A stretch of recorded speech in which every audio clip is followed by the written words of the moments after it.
So yung mga lods, meron nga pala itong customer ito. Ginamot ko na nga pala yung kanyang paa tapos yung sa hita. Pero meron pa rin siyang tama. Hanapan natin. So pag hindi natin hanapan, tapos may tama pa pala, babalik na naman si customer. Medyo may tama pa ngayon sa likod.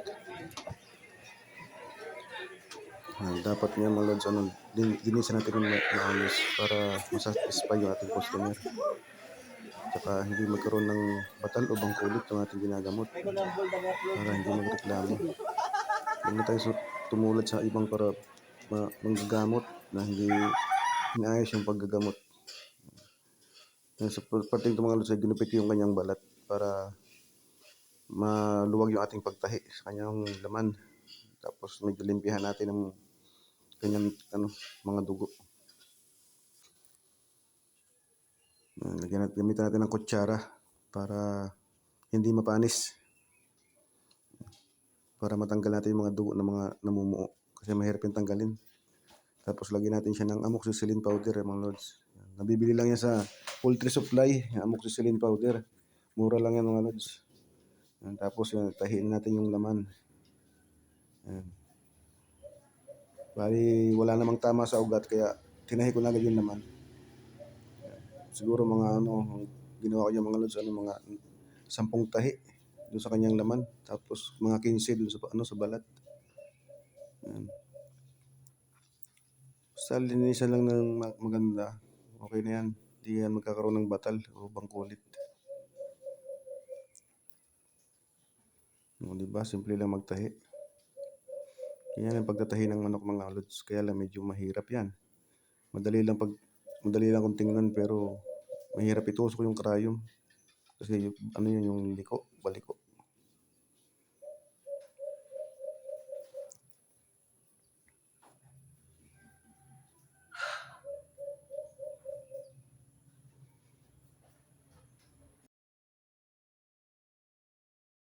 Yan mga lods, fast forward kasi masyadong matagal yung ating video. Yan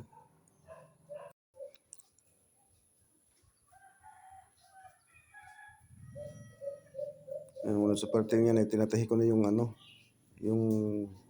last na tahi sa kanyang laman. Susunod natin yung kanyang balat.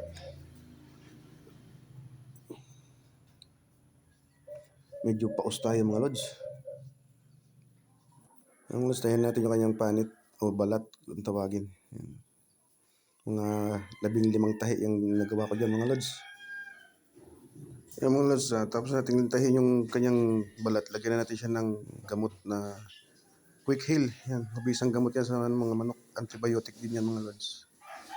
Hanapan natin ng mga tama. Baka mayroon pa eh. Pero pala ito wala na tama ito mga lods. Hanapan lang natin para sigurado tayo.